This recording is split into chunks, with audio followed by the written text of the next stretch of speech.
chunky thighs, a love for cloth diapering, and flats. In today's cute chat, find out what those three things have in common for one cloth diapering mama. Keep watching.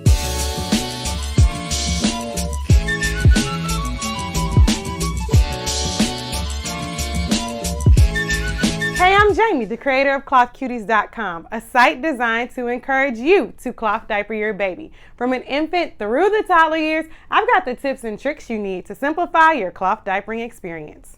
Hey everybody, welcome back to the channel, and hey to all my new subscribers, I hope you guys are doing well.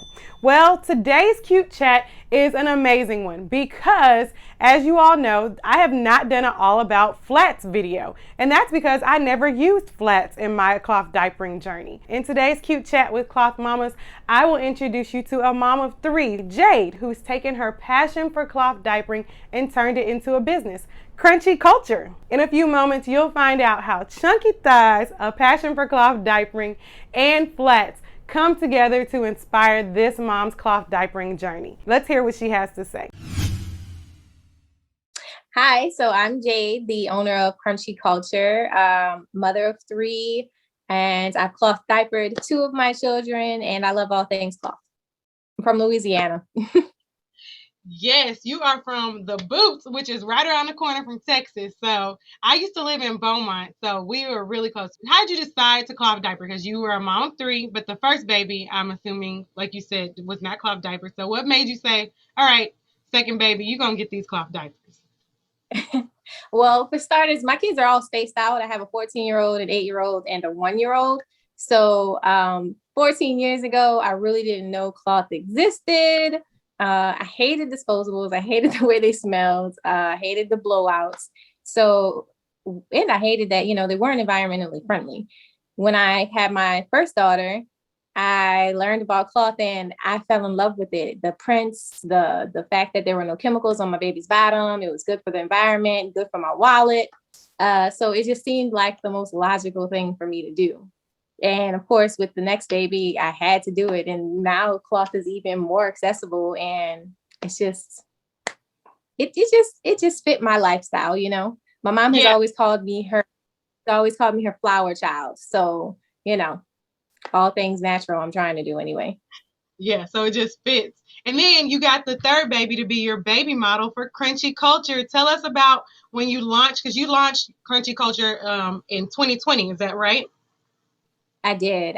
Tell us about it. So Krunchy Culture, I started it because my youngest daughter, she's very chunky, and it was hard to find diapers that fit her really well and in prints that I liked. So all the diapers I was finding, I was trying all the brands, and they were leaving marks on her legs. She started having bruises and chafing, and it was frustrating. And finally, I found a diaper brand that worked, and they had rolled elastics.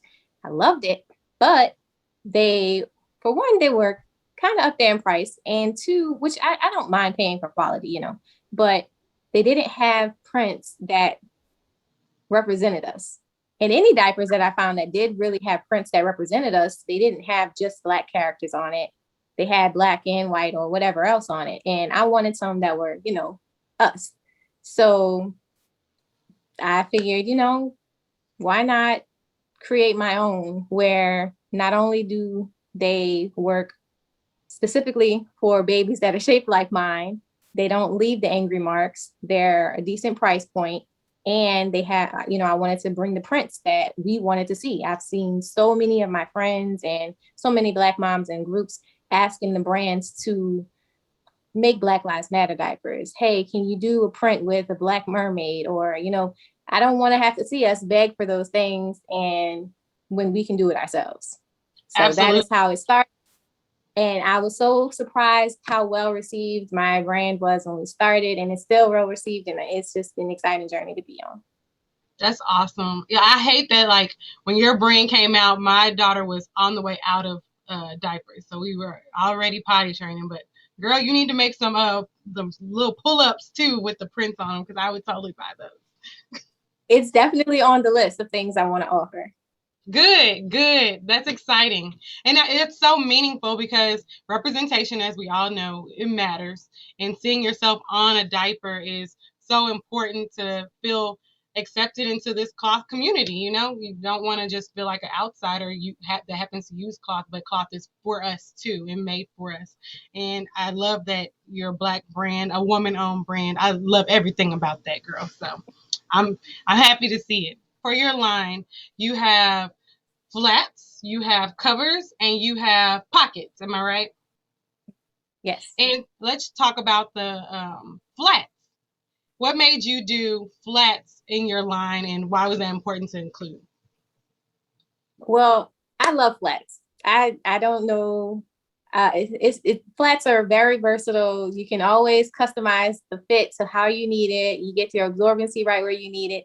And I love hand dyeing them and making them beautiful, you know, and the different fabric options, it's endless. So flats just seems like a great thing to offer because I love them. I've always purchased them with my youngest daughter. I didn't do flats with my middle daughter, but with my youngest, it's just they're fun. I love folding them. I love putting them on her, and they look so cute on her little bottom, you know. So They do look cute, and you know what? When you said that, it reminded me that like I didn't know about flats. I've never used flats. I have one flat in my stash, but I didn't. I guess I don't know if I. It could have been a combination of like, ooh, that's a little bit too much work for me, or perceived work for me, or it also could have been that I just did not know about them. Like I knew about pre-folds, I knew about pockets, I knew about all-in-ones, but those didn't cross my radar. So, and my audience, I am honest with them if that's a gap that I have in my cloth diapering experience. And that's one of the reasons why I wanted to bring you on to kind of share more about flats. So would you say that flats is one of your favorite diapers since you love them so much? they are definitely one of my favorite diapers. They're very versatile. You can fold them up and put them in a pocket. You can fold them up, put them in a cover. You can put them on the baby and attach it. We use flats daily and don't use covers because we pretty much do, well, she's basically potty training herself at this point, but uh they work, you know, they're once you get the hang of it, they're very easy. And I find folding them to be very therapeutic. I don't know. Really? Yes, I What is love therapeutic it. about them? Because you know, you sit there and you just zone out and just folding my stack of flats. It's just I can put on something and listen to it while I do it and just be in the zone. And they fold so neatly and perfectly and stack up so well.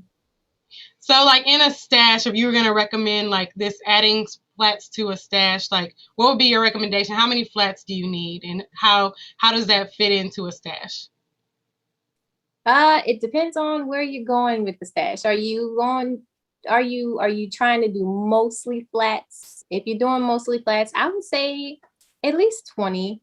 They're very easy to wash. They dry so quickly. So, you know, if you don't have a huge stash, you don't have to worry about them taking forever to dry like you would say an all-in-one because those materials, they just, I don't know, they take a long time. But yeah, I would say a good start is 20.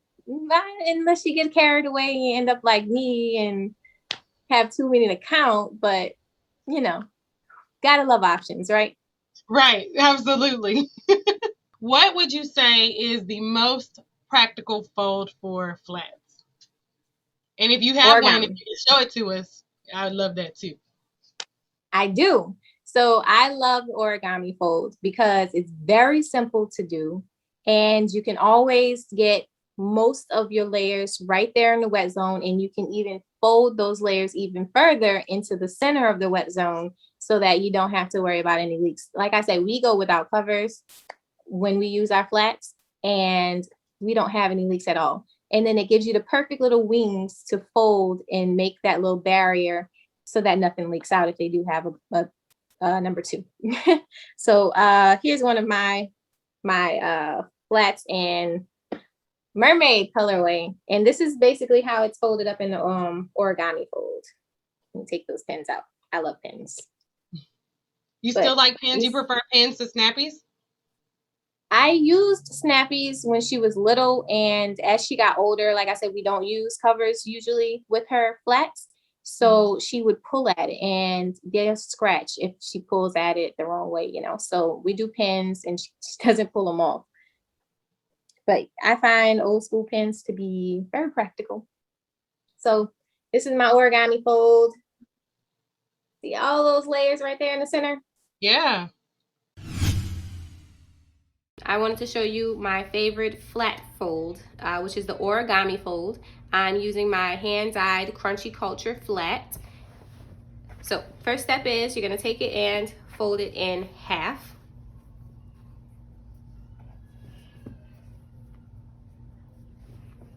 Once you have it in half, you bring your four corners together. Now we will take it and grab the corner, pull that out, flip it over, and fold it into three. This gives you the most layers right here in your wet zone. I'm gonna fold it up. To secure it, you can use pins or Snappy and a cover. That's pretty awesome. So that fold just concentrates all the thickness of the absorbency into, like you call it, the wet zone. I like that. For it to capture and absorb everything that baby puts out, and then they're good to go for a while. Exactly. And they are super cute. Thank you. And I'll still show you these. You see this area, you can fold them up and it creates that little area to keep everything in. Nice. Yeah, and you hand dye those. Girl, how long does that take? From start to finish, I'll spend an evening where I'm dyeing my fabric for a good 2 hours maybe, and then I leave it for 24 hours, and then the process of rinsing it out. So overall, it stretches to be like a day, maybe a day and a half of process, but not me actually working on it all that time. The longest part is rinsing it out, really, to try and get all the dye out before my customers get them, because I don't want them to have their diapers end up dyed for mine, you know? Right. Yeah, those are so pretty, the hand-dyed diaper. Let's talk a little bit about when you were, starting off in cloth diaper. How was cloth diapering received by your family and your friends? Do you have any advice for people who might be wanting to try cloth but might be worried about how their mom might, take to it, or their, sisters or whatever? How was your support system? Well, the first time I cloth diapered, it surprisingly was well received. You always have those people who are like, you're not gonna stick with it. Why would you do that? It's more difficult than just using disposables, But for the most part, everyone was understanding. And once they saw them, they were like, oh, they're so cute. Why didn't I use those? Or, oh, those are so cute. I wish I could use those. I'm like, you could, My advice though would be to go into it knowing that that's what you want to do, and saying to yourself, this is my only option. That's how I go into anything. If I tell myself I have other options, then it's like, oh, well, maybe I should take the easier way out. And then I don't get my flow to where it is the easier option, So my advice is to stick with it, go into it saying that this is what I'm going to do. Don't listen to the naysayers, build up your stash. People they're gonna either love it or hate it. And at the end of the day, you're the one who's changing your baby and washing them. So the only person's opinion who matters is yours. But cloth, once I got into it, everybody loved it. With my next child, my youngest, nobody had any other expectation other than for me to cloth diaper at that point. And like my husband, he fell in line, and as always with the diapers, and he's just like, okay, he does it all. If I need him to put them in the wash, he got that too, So. Yeah, that's important. I remember I have an aunt who was like, girl, you do not know what you were getting into cloth diapering these babies. And she kind of maintained that position the whole time. Like, luckily my mom was on board and like my big cheerleader, because that could have been discouraging. Like, people brought to my baby shower disposable diapers, although I didn't want that. Like, people just do kind of not shady, full shade, but kind of shady kind of stuff, Yeah, and a little bit. Yeah, just a little bit. And then I like what you said. My husband calls that committing with integrity. So when you say you're going to do something, just stick to it and stick it out and see how it ends up.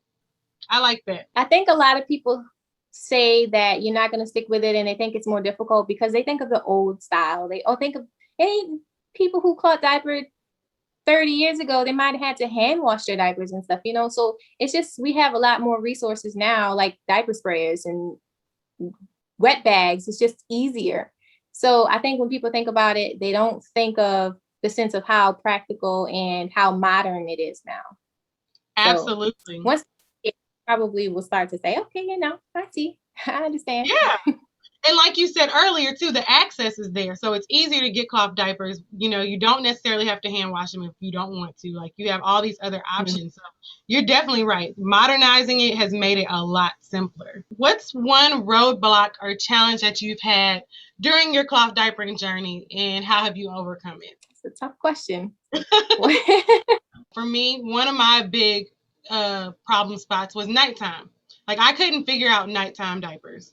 And so that gap, and I tried really hard with my son, but he would, you know, wake up wet in the middle of the night, which meant I got no rest. And actually, my daughter had the same issues, that nighttime was a challenge. And we happened to have a whole bunch of pull-ups from when my son was getting potty trained at school, and they wanted him to be in pull-ups. So, you know, pull-ups became our nighttime solution for my daughter. So that was how I fixed it, and I, you know, came to this understanding. I had to let myself relax and say, Jamie, it's okay. She uses cloth diapers 99.2% of the time. This like little nighttime thing is gonna be okay. You know, oddly enough, nights were an issue for us for a little while. Aside from the problem of getting a diaper that didn't bruise my baby's legs, which we know how I solved that problem with starting my business, but nights was a little issue, and I realized, you know, wool was the answer. So yeah, I hadn't tried wool with my middle daughter, and I didn't try wool for the first few months with my youngest because it just seems so intimidating. It seems like a lot of work to wash, you know, hand wash them, lanolize them, air dry them. But you don't have to do that often. You only do it every few weeks. But that was the solution for a while, and still is, because I can load her diaper with all the layers. I do flats at night and then put wool over it, and she's good to go. I love that. That's a perfect example. So you use a combination of flats and wool for nighttime as your diapering solution. Mm-hmm. Yes, and it works perfectly. Yeah, that, because I know that a lot of moms love wool. We use wool shorties for a little while too, but I shrunk mine on accident. So, and I didn't put the time and effort in to kind of try to restore them. I was just like, okay, y'all are good. So, but those moms I know love wool shorties, and so I'm so happy to see you like give us that example, because that's the perfect way to use them. And they're cool at night. They are. They're so perfect. They're breathable, you know, and you get to use them for a while before you have to wash them. And it's just, they're cute. So what was our answer? Another perk of cloth diapering is that they're always cute. Definitely. And there are infinite options. There's so many combinations, so many ways to use cloth. For sure. Just in the general picture of, you know, you have a mom who's maybe considering cloth diapering, just from, you know, the very basic levels, not anything complicated. Like, what would be your encouragement to her to just give cloth a try? Just go ahead and order a couple of diapers and say you only want to do it a couple times a day, just to get your feet wet, you know, and that's an option. You don't have to put your baby in cloth full time. Like you said, you know, nights, you don't have to do it at nights. So just to ease yourself into it and find a rhythm and have that learning curve where you can learn to wash them, you know, it's some trial and error. You don't want to take your whole stash and throw it in there and ruin them. So I would say, you know, if you just want to get your feet wet, order a couple of diapers. I say order some from different places. I always say, when people ask me, what did you wish you knew? Buy all the brands, buy all the types, find what works for you and your baby. So that would be my small piece of advice, which is kind of contradictory to go in head first, because I go in head first. But if you just want to try it out, you know, that's it. Just commit to the daytime and see how it works for you. Yeah, that's perfect because sometimes it can be overwhelming. Even all the research for cloth diaper can be overwhelming. So, like That- while you're researching, if there's like 2 or 3 brands or whatever that strikes your fancy, just step out there, put a toe in it. And yes, exactly. oh, this is a random question. Did you do the hand washing flat challenge? Not this time around. I did do it last year. And I did a flats challenge this year, but I didn't hand wash. I will say, when I first started cloth diapering my oldest daughter, my washing machine didn't work. So I had a long period of time where I was hand washing all her diapers all the time. So I kind of already, I've had You that already done that. experience. And yeah, I don't need to have it again. No, I feel you on that. I feel you for sure. Someone Yeah. actually asked me that on the channel if I had taken the challenge. I'm like, no. Flats have not been in my repertoire, but I hope some other moms will, after watching this chat with you, will definitely take the plunge and share their experiences too. I hope so. If anybody needs to reach out, they can find me on Instagram or Facebook, and I'll answer all the questions about their flats or anything else they have questions about. Go ahead and put your socials out there. Oh, I can be found at on Instagram at crunchy.culture. On Facebook, we have a Facebook page, Crunchy Culture, and a group called Crunchy Culture Chat, and that's Crunchy Culture, both with K. Well, awesome. Thank you so much for your time today. Is there anything else that you want to just leave with the people? Any tidbits? My tidbit would be find the cloth that you love and spread the word. Get your friends, your family, get everybody into cloth because it is a beautiful place to be. It's a beautiful option for your babies, and we got to save the planet, right? That's right. One diaper at a time. We can do it. Exactly. I hope you enjoyed this chat that I had with Jade. I certainly learned a lot about flats, and I hope now you have a better understanding of them and why they work and how they work. You all know Cute Chats is all about sharing the love, so if you have some more questions about how flats work, I encourage you to reach out to Jade. Her contact information is below. As always, guys, thank you for watching, and before you head out, make sure you hit that subscribe button so you'll always be the first to know when I upload a new video. And head over to clothcuties.com where there's more content to help you simplify your cloth diapering experience. Bye, guys.